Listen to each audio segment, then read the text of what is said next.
Peter had already said the words that every road behind them had been preparing him to say. Jesus stood among the villages near Caesarea Philippi and asked the men who had left their homes for him, "Who do you say that I am?" Peter answered without hesitation, "You are the Christ, the Son of the living God."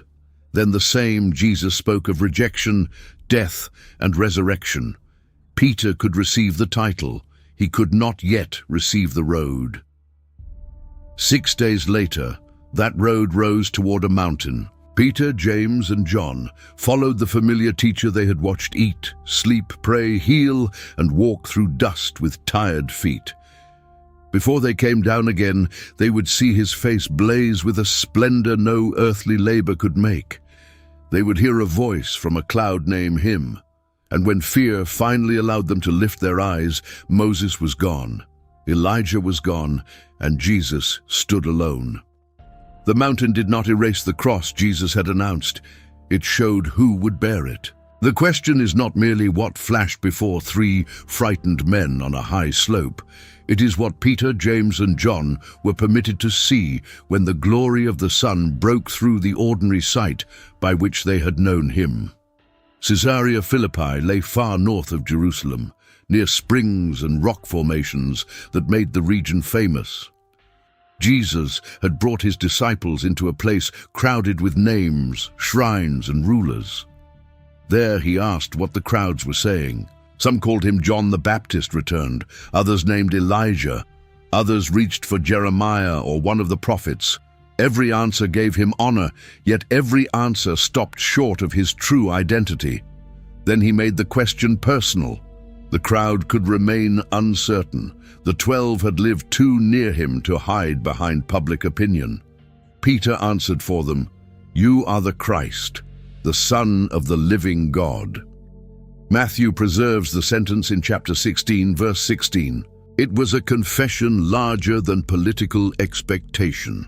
Christ meant the anointed king, Son of the living God, placed Jesus above every messenger Peter had named. Jesus told Peter that flesh and blood had not handed him that answer. The Father in heaven had disclosed it. Peter had not reached the summit through cleverness. He had been given a true word about Jesus. Yet a true word can still be held in a small heart. The disciples knew the name Messiah, but their hopes for Messiah still moved toward triumph, victory, and the restoration of Israel. They had watched blind eyes open and storms obey.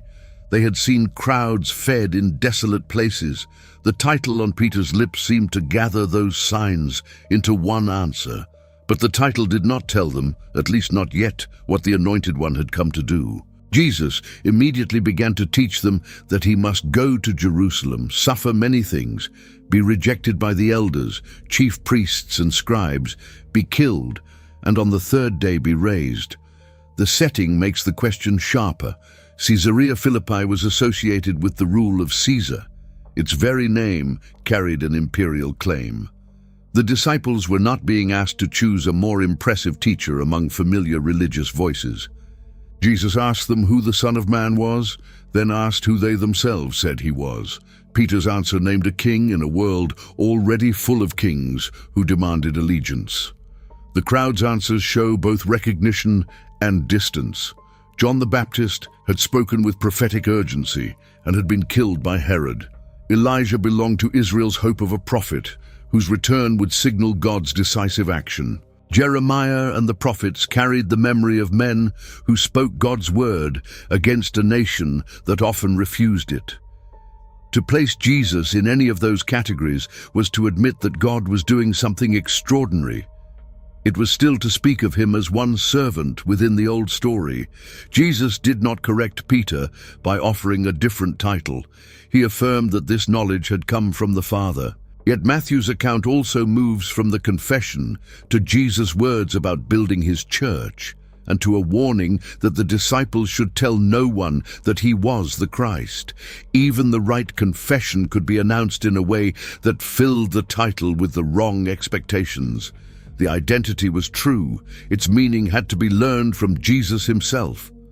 Peter's confession therefore stands at a turning point. Until then, the disciples had watched signs and asked what kind of man commanded wind and water.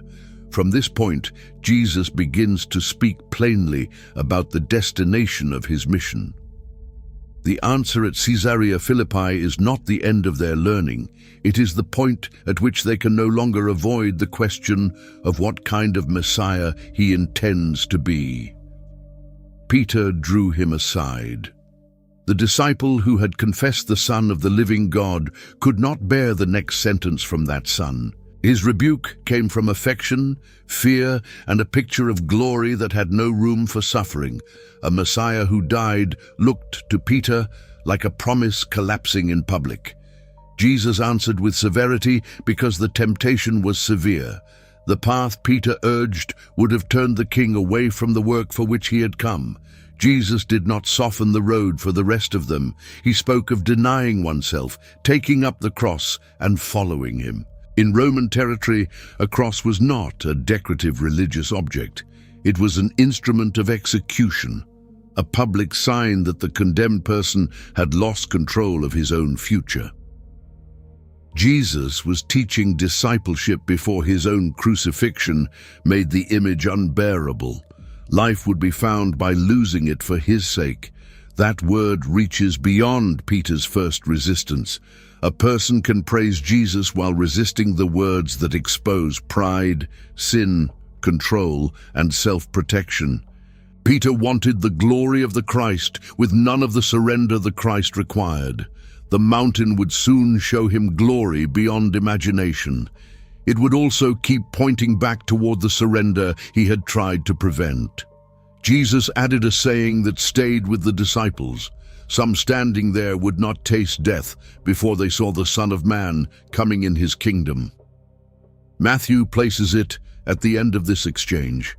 Mark and Luke preserve it beside the same warning about the cross. Then their accounts move without a long detour toward a high mountain and 3 witnesses. The promise hangs over the ascent like a lamp that has not yet been uncovered. Jesus' first prediction is detailed enough that Peter cannot mistake it for a general warning about danger. Jerusalem is named. The elders, chief priests, and scribes are named as the leaders who will reject him. Death is named. So is resurrection on the 3rd day. The sentence contains no invitation for the disciples to rescue him from a plan he has not understood. It tells them that the Son of Man knows the road ahead and walks it deliberately. Peter's response comes immediately in Matthew. He takes Jesus aside and begins to rebuke him. Mark preserves the same movement. The man who has just spoken by revelation now speaks against the revealed mission. Jesus' answer, "Get behind me, Satan," is not a declaration that Peter has become an enemy beyond hope. It exposes the direction of the temptation. Peter is urging the Messiah away from the obedience that will bring salvation.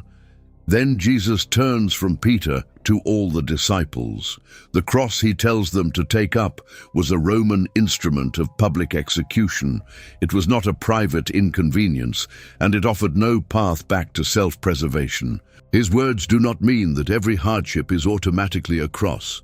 They mean that following him requires a loyalty deeper than saving one's own life on one's own terms. The King's road will reshape the road of those who belong to him. He presses the paradox further. Whoever seeks to save life will lose it, and whoever loses life for his sake will find it. He asks what profit there is in gaining the whole world and forfeiting the soul. These are not detached maxims placed beside the prediction of his death. They explain why Peter's rebuke was so dangerous. A disciple can try to protect Jesus from the cross because he is also trying to protect himself from the kind of kingdom Jesus brings. The interval is given with slight differences because the writers count time in different ways. Matthew and Mark say 6 days later. Luke says about 8 days after these sayings, a form that can include the days at each end. The accounts are not describing separate journeys. They bring the same 3 disciples to the same decisive scene after Jesus has spoken openly about Jerusalem. Jesus took Peter, James, and John apart from the others. He had done this before. When Jairus' little daughter lay dead, these three were admitted into the room with her parents. Later, in Gethsemane, when the pressure of his coming arrest closed around him, these three would go farther with him than the rest. They were present at a child restored, at a glory revealed, and at the agony preceding the cross. The Gospel writers do not give the mountain a name. Christian tradition often connected the event with Mount Tabor, while other interpreters have suggested peaks nearer Caesarea Philippi. The certainty belongs elsewhere. Jesus led them up a high mountain, away from the crowds, and Luke adds the purpose of the climb. He went up to pray. Prayer had marked decisive moments in Jesus' ministry. At his baptism, he prayed as heaven opened. Before choosing the 12, he spent the night in prayer. On this mountain, the disciples were drawn into a solitude where the ordinary noise of roads, boats, arguments, and hungry crowds fell below them. The scene was private, yet it was never meant to make the three men owners of a private religion. They were being prepared as witnesses. Luke describes them as heavy with sleep. That detail carries no ridicule. The climb, the hour, and the stillness pressed on them. While Jesus prayed, the familiar outline of his face changed before their eyes. The men who had been trying to understand his words about death were awakened into a sight for which no earlier miracle had prepared them. The choice of the three does not mean that the other disciples were unimportant. It gives the event witnesses who will also be present at decisive moments of Jesus' ministry. At Jairus' house, they see him take a child by the hand and restore her to life. In Gethsemane, they will see the same Jesus, sorrowful and distressed as he faces arrest. The mountain lies between those scenes, death confronted, glory disclosed, suffering accepted. Luke alone tells the audience what Jesus was doing as the change began. He was praying. The disciples do not produce the vision by climbing well or by reaching a secret place. They receive it while Jesus prays. That detail keeps the event from becoming a technique for seeking unusual experiences. Its initiative belongs to Jesus, and its content is his identity. No evangelist identifies the mountain. That silence is useful. A named site could invite attention to a location pilgrims might possess or defend. The Gospels direct attention instead to what happened there. Jesus took three witnesses apart, prayed, and was transfigured before them. The mountain is high enough to separate them from the crowd, but the revelation is not about the mountain's power. Matthew says his face shone like the sun. His clothes became white as light. Mark reaches for the work of a launderer and says no one on earth could make cloth so white. Luke says the appearance of his face was altered and his clothing became dazzling. Each account presses language toward radiance because ordinary descriptions of cloth and skin could not contain what the disciples saw. This was not a lamp held near Jesus, and no human hand had dressed him for ceremony. The glory came from him. For a brief and terrible moment, the disciples were allowed to see the majesty that had been hidden beneath ordinary human life. The one who had been hungry in the wilderness, weary beside wells, and surrounded by crowds, stood before them in splendor. Israel already knew a shining face from Sinai. Moses descended after speaking with the Lord, and the people were afraid to come near him because his face shone. Moses covered it with a veil when he spoke to the people. On the mountain with Jesus, Moses appears again, but the comparison moves in a different direction. Moses reflected a glory he had received. Jesus stands at the center of the light. Years later, Peter would remember this moment with the language of an eyewitness. He rejected stories invented to impress an audience and said that he and the others had been eyewitnesses of Christ's majesty. He remembered the voice that came from the majestic glory. The memory did not fade into a private spiritual experience. It became part of his testimony about the identity of Jesus. The gospel language is careful. Matthew says Jesus was transfigured before them. Mark and Luke describe the changed appearance and dazzling garments. None of them says that Jesus became someone else. The disciples see the same Jesus they followed up the slope, now disclosed in a way ordinary sight had not permitted. The event is not a promotion granted to a faithful teacher. It is a revelation of majesty already belonging to him. The contrast with Moses is especially precise. Exodus says Moses' face shone after he had spoken with the Lord, and he had to veil it before the people. Moses' radiance followed an encounter and made the people afraid.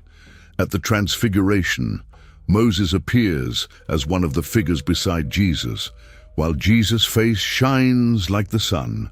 The Gospels do not pause to explain the comparison, but the placement itself refuses to make the two men equivalents. Mark's image of a launderer reaches down to the material detail of Jesus' clothing.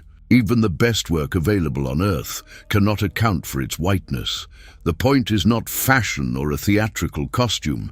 It is that human skill has no category for what the three are seeing. Their witness begins with the failure of ordinary explanations. The disciples had seen Jesus exercise authority over disease, demons, wind, and death. Those miracles showed his power in action. The mountain disclosed his person. It was a visible unveiling before the cross, a window opened for three men who would need to remember it when they saw him arrested, beaten, and condemned. The scene is not described as a resurrection appearance. Jesus has not yet died, and the disciples will still walk with him down the mountain into ordinary roads and conflict. Nor is it the final renewal of all things. The three are given a limited sight in a particular moment, then commanded to keep silence until the resurrection. Its place in the story is before the cross, a disclosure strong enough to answer the question of who will suffer, but not a removal of the suffering itself. Luke connects the change with prayer, and Peter later connects it with majesty. Together, those details keep two eras apart. The glory is not a private feeling produced by the disciples' devotion because it interrupts them while they are heavy with sleep. Neither is it merely a lesson about moral improvement, because Peter says he and the others saw Christ's majesty. The Gospels put the attention where the witnesses found it, on Jesus. Then two men appeared with him. Moses and Elijah were speaking with Jesus. Their arrival changes the scene from radiance alone into a meeting charged with Israel's whole history. They do not enter as rivals. They stand beside the one whose glory had seized the disciples' sight. Moses carried the memory of Israel's departure from Egypt. Through him came the law given at Sinai, the covenant that formed a delivered people, and the long wilderness journey toward the land of promise. He knew slavery, Passover, sea crossing, hunger, rebellion, judgment, and the burden of leading a people who repeatedly wanted to return to bondage. He died in Moab, and Deuteronomy says the place of his burial was unknown. Elijah carried another kind of memory. He confronted Ahab's house when Baal worship had spread through Israel. On Carmel, he called the nation to stop wavering between the Lord and Baal. He knew isolation, danger, exhaustion, and the quiet voice of God after wind, earthquake, and fire. 2 Kings says that a chariot and horses of fire separated him from Elisha, and Elijah went up by a whirlwind. Both men belonged to defining moments of Israel's story. Moses received the law. Elijah stood in the line of prophets who called the nation back to the covenant. Christians have long spoken of them as the law and the prophets, a theological way of naming the witness gathered beside Jesus. The gospel scene itself gives a more immediate image. Israel's greatest servants stand in his presence while he shines. Jesus had said that he came to fulfill the law and the prophets. Fulfillment did not mean that Moses and Elijah were erased or treated as failures. Their lives, ministries, warnings, and hopes find their direction in him. On the mountain, the disciples do not see Jesus taking instructions from them. They see them speaking with him. Moses had once climbed a mountain and entered cloud. Elijah had stood on Horeb, the mountain also called Sinai, where God met him after his flight. Their appearance beside Jesus creates deep echoes without turning every detail into a code.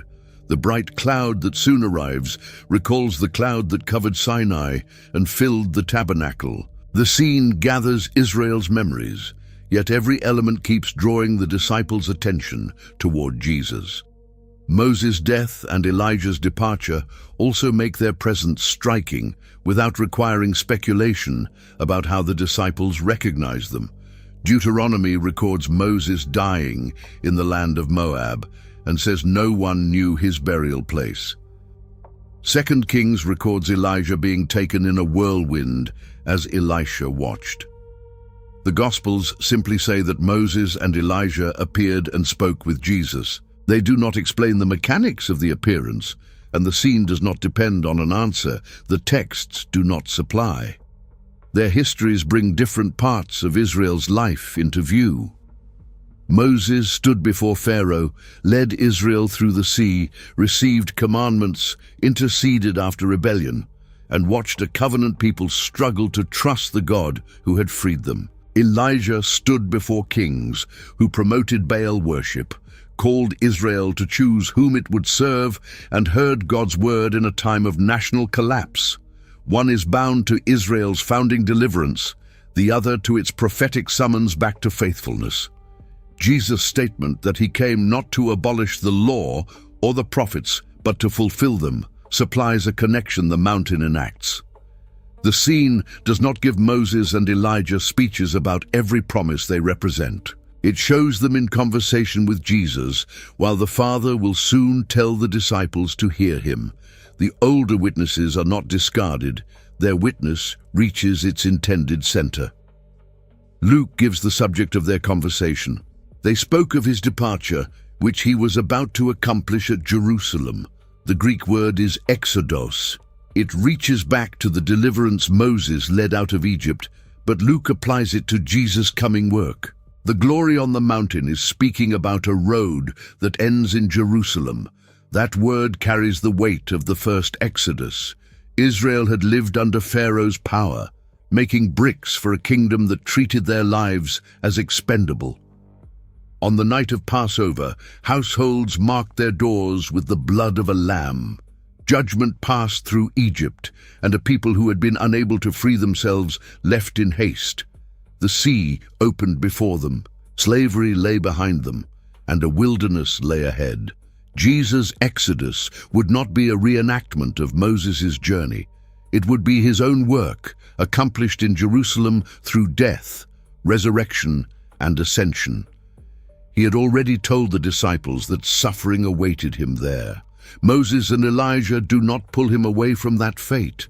Their conversation frames it as the purpose toward which his ministry is moving. The mountain therefore gives no permission to separate majesty from sacrifice. The blazing face and the white garments do not offer Peter an escape from the words he disliked.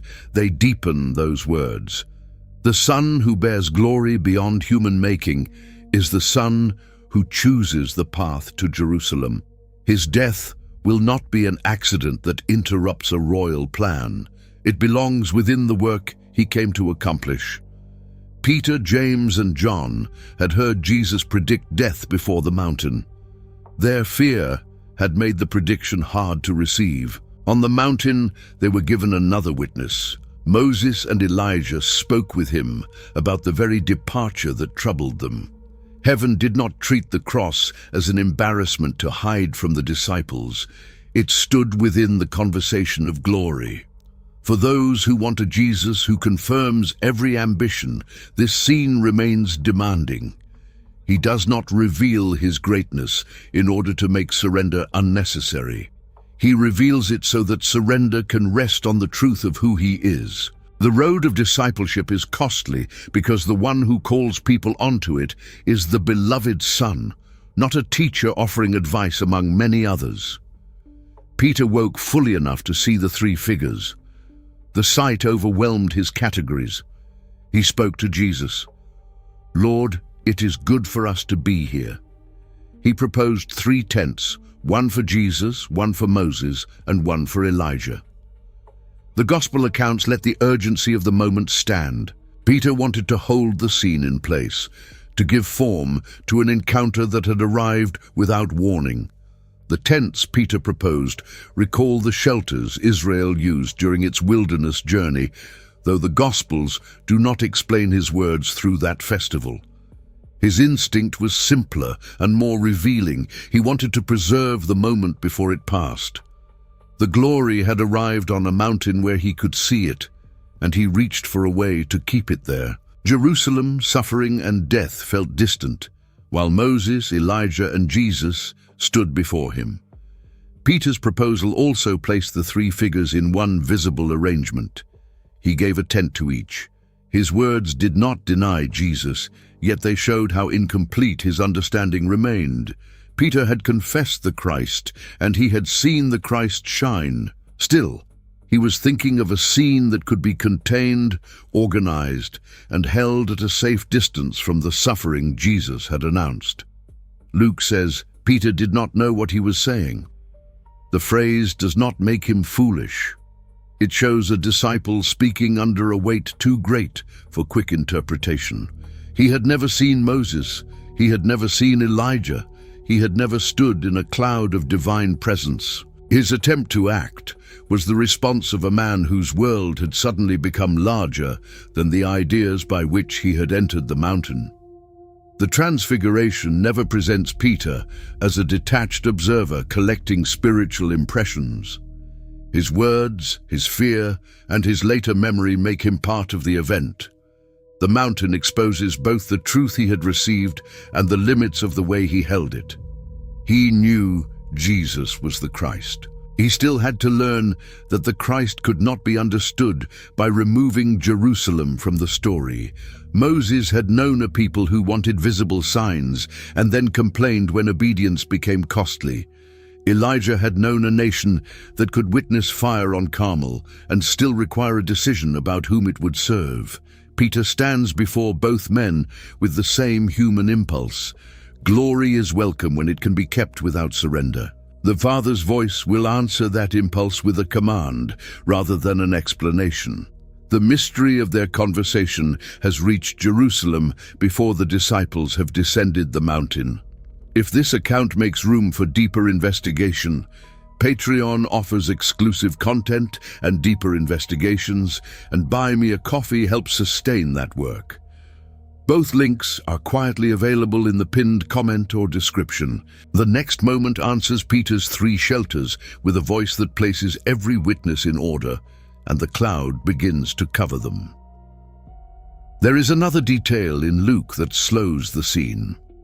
Moses and Elijah are called 2 men who appeared in glory. Their glory is real, yet it does not govern the mountain. The disciples' eyes were first seized by the changed appearance of Jesus. The conversation turns around his departure. The cloud will identify him. When the vision ends, the others leave and he remains. Every movement gives honor to the witnesses while fixing the center elsewhere. Moses' life itself points beyond a human leader's limits. He brought Israel to the edge of the promised land, but did not lead them across it. Elijah confronted idolatry with extraordinary courage, yet he also fled into the wilderness exhausted and afraid. Their greatness never made them saviors. They were servants through whom God acted. On the mountain, their presence magnifies the one whose mission will reach Jerusalem. The disciples could not yet see the full shape of that mission. They knew Jerusalem as the city of feasts, sacrifices, priests, and David's throne. Jesus had named it as the place where he would suffer. Luke's word Exodus gives that destination a history. It binds the city where Jesus will die to the ancient deliverance from Egypt, without reducing his death to a political revolt or a second escape from one earthly ruler. At Passover, Israel's families acted in obedience under a threat they could not defeat by strength. They killed the lamb, marked the doorposts, ate in readiness, and left when God opened a way. Their freedom began with divine rescue. The story became the foundation of Israel's worship. Each generation learned that it had been brought out by the Lord's power, not by its own achievement. Jesus had entered that history from the beginning of his earthly life. Matthew connects his return from Egypt as a child with the words, "Out of Egypt I called my son." At the mountain, the deeper connection arrives through the word exodos. Moses and Elijah speak with him about the departure he will accomplish. The verb matters. Jesus is not dragged toward Jerusalem by forces beyond his control. He will accomplish his mission there. His death will involve betrayal, a midnight arrest, false accusation, Roman execution, and real human cruelty. The Gospels never call those acts good, yet Jesus goes toward them with knowledge and purpose. The mountain makes that purpose visible before the events occur. The Father's beloved Son is moving toward the place where many will treat him as cursed, and his resurrection will answer the verdict of men. The old Exodus freed a people from slavery in Egypt. The work of Jesus reaches to a bondage deeper than geography.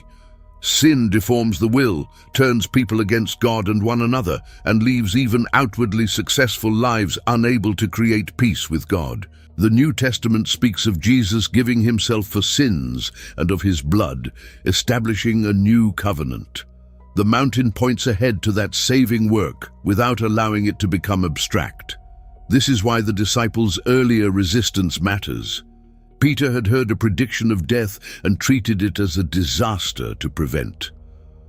Moses and Elijah speak of that coming death within the splendor of the mountain. The revelation does not say that pain is beautiful by itself. It says that Jesus' suffering in Jerusalem belongs to the saving purpose of the Son, whose glory the disciples have seen. The path from the mountain to the cross will still wound the disciples. Peter will deny Jesus. James and John will ask for places of honor. The rest will scatter when arrest comes. The Transfiguration does not remove their weakness. It gives them a truth stronger than their weakness, one they will understand with new depth after the resurrection. Glory, then, is not offered as a reward for avoiding the hard words of Christ. It reveals why those words carry authority. The Jesus who says to take up the cross is the Jesus whom Moses and Elijah approach, whom the Father names, and whom death cannot finally hold. His call cuts against self-rule because his identity leaves no room for treating him as a useful addition to a life already governed by someone else. Peter was still speaking when a bright cloud overshadowed them. In Israel's history, cloud could mark the nearness of God. It covered Sinai when Moses went up. It filled the tabernacle so fully that Moses could not enter. The mountain of Transfiguration carries those memories, yet the disciples are not asked to solve a symbol. They are standing in fear beneath a presence that interrupts Peter's plan. From the cloud came a voice, "This is my beloved Son, in whom I am well pleased. Hear him." The words join memories from Jesus' baptism with language of royal sonship and obedient listening.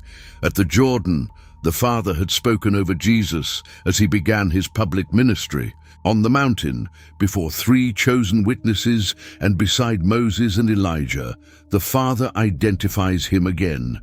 The command is as important as the declaration, "Hear him." Peter had just resisted Jesus' announcement of suffering. The disciples had heard the words, but they had not received them. The Father does not direct them to choose among 3 equal authorities, nor does he ask them to preserve Peter's arrangement. Moses and Elijah are honored servants. Jesus is the beloved Son, whose voice must govern the disciples' understanding.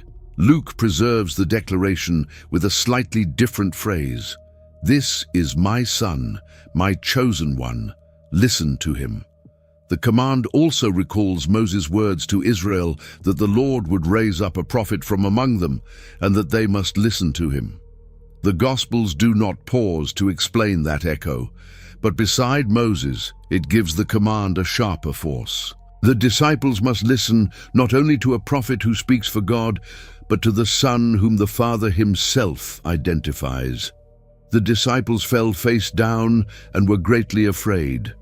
Fear belongs to this scene because the glory was not entertainment. The mountain was not an escape from holiness into spectacle. Men who had known Jesus closely were confronted with the Father's witness to his Son, and their strength failed under the weight of that revelation. The cloud comes while Peter is still speaking. The timing matters.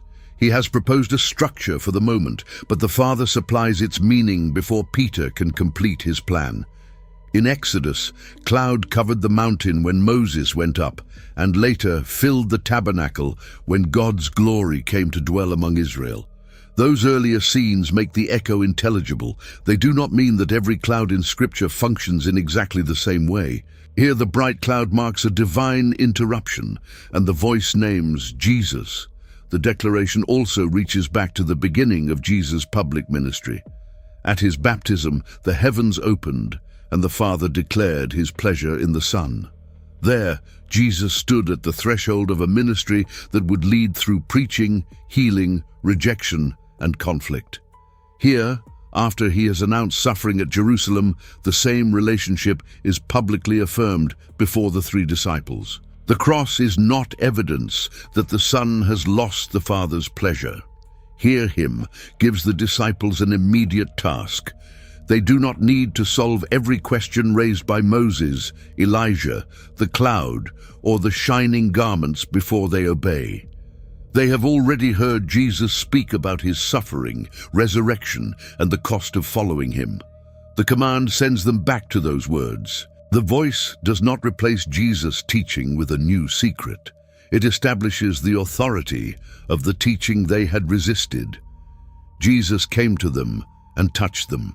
The one whose face had shone like the sun spoke the gentle command, "Arise and do not be afraid." The touch brings the scene back to the disciples' bodies and breath, but it does not reduce what they have seen. They raise their eyes, and Matthew gives the final composition with unusual force. They saw no one but Jesus only. Moses was gone. Elijah was gone. The cloud had withdrawn. Jesus remained. The sentence does not dishonor the two men who had appeared. Their disappearance completes the direction of their witness. Moses had led Israel toward covenant faithfulness. Elijah had called Israel back when it wandered. Both now leave the disciples with the Son, whom the Father has commanded them to hear. That single remaining figure prevents the mountain from becoming a collection of religious heroes. The disciples are not sent down carrying three competing voices. They descend with Jesus. Later, after his resurrection, he will open the Scriptures to disciples and show them what was written concerning him in Moses and the prophets. Hebrews speaks of God having spoken in many ways through the prophets and then having spoken by his Son. The moment also protects the scene from a shallow fascination with light. The most decisive sight is not merely the brightness. It is the order revealed when the brightness fades. Moses and Elijah have their honored place in God's history, but Jesus remains when the mountain becomes quiet. The Father's command continues after the cloud is gone. Hear him. Matthew alone records the touch and the words, "Arise and do not be afraid." The sequence is concrete. They fall face down, Jesus comes to them, he touches them, and they lift their eyes. The revelation has not left them with an abstract principle, but with the familiar Jesus near enough to touch them. His gentleness does not cancel the fear. It enables frightened disciples to stand again. The words, "Jesus only," arrive after a scene crowded with witnesses and signs. Moses and Elijah do not remain as a permanent council on the mountain. The cloud does not remain as an object the disciples can consult. Jesus remains with them for the descent. This is why later Christian reading can speak of the law and the prophets, pointing to Christ without treating them as unimportant. Their witness is honored precisely because it leads the eye beyond themselves. After the resurrection, Luke describes Jesus opening the scriptures to disciples, beginning with Moses and all the prophets, and explaining what concerned him. That road to Emmaus is a different event, with different disciples and a different setting, yet it gives the later church a way to understand the mountain's final image. The risen Jesus does not detach himself from Israel's scriptures. He shows that their testimony belongs within the story of his suffering and glory. Jesus led the three down the mountain and commanded them to tell no one what they had seen until the Son of Man had risen from the dead. The command seems strange at first. A revelation so overwhelming would appear to demand immediate proclamation. Yet Jesus knew how easily the vision could be misunderstood before Jerusalem had done its work. Many in Israel longed for a Messiah who would break Roman power and restore visible national greatness. A shining king on a mountain could be bent into that expectation. Peter himself had already shown how quickly glory could become a reason to reject suffering. If the three announced the vision without the cross and resurrection, listeners could turn it into proof of the very Messiah Jesus refused to become. The descent moves toward a different hill. On the mountain, Jesus' garments shone with a whiteness beyond earthly skill. At the crucifixion, soldiers divided his garments while he hung exposed before mockers. On the mountain, Moses and Elijah stood beside him in honor. At the cross, criminals were crucified beside him. On the mountain, the Father's voice named him Beloved Son. At Calvary, voices mocked him by demanding that the Son of God come down. These contrasts do not make the cross a contradiction of the mountain. They show why the mountain needed the cross to be understood. The glory revealed in private did not spare Jesus' public humiliation. It identified the one who endured it. The same Son who received the Father's witness accepted the path he had foretold, even when his followers could not yet see how glory and suffering belonged together. The disciples discussed among themselves what rising from the dead might mean. They had heard the words, yet the reality remained beyond their imagination. Only after the resurrection would the mountain become clear enough to proclaim. The empty tomb would show that death had not defeated Jesus. His appearances would show that the crucified one truly lived. Then the memory of the mountain could be spoken without becoming a fantasy of earthly conquest. Mark adds that the three kept the matter to themselves while questioning what rising from the dead could mean. This is not the confusion of people who have never heard the phrase. Jesus has spoken of resurrection, but they have no category for the Messiah being rejected and killed before a final vindication. Their silence holds a problem they cannot yet resolve. The command to wait protects them from announcing a vision whose central meaning they still resist. The cross will give the command its full force. The garments that shone on the mountain will be taken by soldiers at the crucifixion. The honored figures beside Jesus will be replaced by two criminals crucified with him. The voice that called him Beloved Son will be answered in public by mockers who challenge him to prove he is God's Son by coming down from the cross. Those are not decorative contrasts. They show how completely a mountain proclamation could be misread if it was severed from the suffering Jesus accepted. The resurrection changes neither the fact of the cross nor the meaning of Jesus' obedience. It confirms the promise he made before the mountain. On the third day, he would be raised. Only then can the disciples proclaim majesty without offering people a king detached from sacrifice. The vision becomes testimony to the identity of the crucified and risen Jesus, rather than a banner for ambitions he refused. Peter later did speak. In his second letter, he writes that the apostles had not followed cleverly devised myths when they made known the power and coming of Jesus Christ. He points back to the holy mountain, to the honor and glory Jesus received, and to the voice that said, "This is my beloved Son, in whom I am well pleased." The frightened disciple became a witness who could place the mountain inside the larger truth of Christ's death and resurrection. Peter's memory is striking because his later life gave him every reason to avoid easy triumph. He had sworn that he would never leave Jesus, then denied him beside a fire. He had seen the risen Christ and been restored beside another shore. He had been arrested, threatened, and beaten for preaching the name he once feared to confess. When he spoke of the holy mountain, he did so as a man who had learned the difference between a passing thrill and a testimony that can endure suffering. The word majesty in Peter's memory does not leave Jesus on the mountain. It travels with the apostles into streets, courts, prisons, and homes where the gospel was received. The Transfiguration gave no disciple an exemption from loss. James became the first of the 12 to die as a martyr. Peter would eventually be led where he did not wish to go.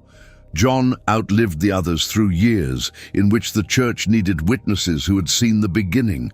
Their witness rested on events they could name. Peter remembered the voice. He remembered the holy mountain. The Gospels remember the cloud, the command, the fear, and the final sight of Jesus. Christian faith is not built on a vague claim that glory exists somewhere beyond human reach. It is bound to the identity and work of Jesus of Nazareth, whose disciples heard the Father's witness and later saw him alive after crucifixion. The three witnesses also keep the event from becoming an isolated spiritual vision with no public consequence. Biblical law often established a matter through 2 or 3 witnesses. The Gospels do not present the Transfiguration as a courtroom proceeding, yet Peter, James, and John carry a shared memory of the same scene. Their testimony is woven into communities that would hear the proclamation of the risen Christ. Peter's later wording returns to details the Gospels preserve: honor and glory received from God the Father, the voice born from the majestic glory, and the holy mountain. He does not present the event as a story he invented to persuade strangers.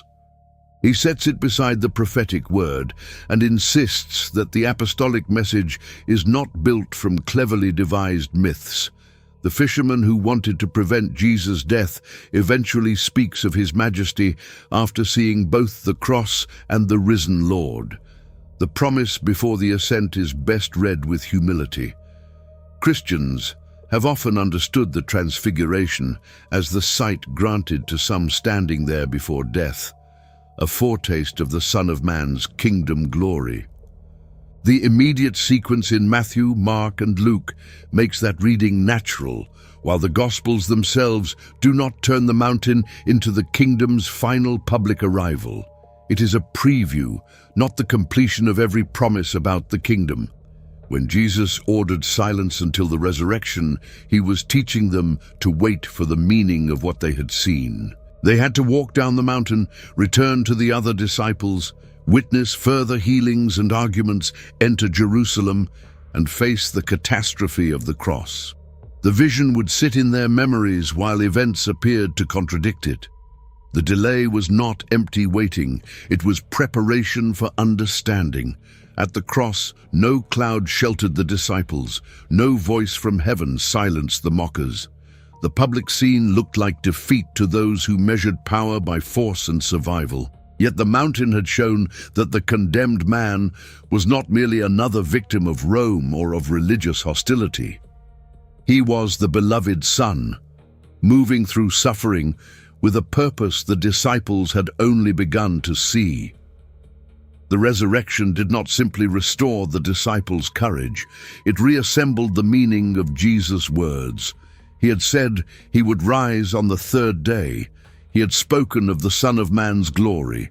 He had brought 3 men up a mountain and told them to speak later. When the tomb was found empty and the risen Jesus appeared, the mountain ceased to be a bewildering interruption. It became light, cast backward from Easter onto every earlier word.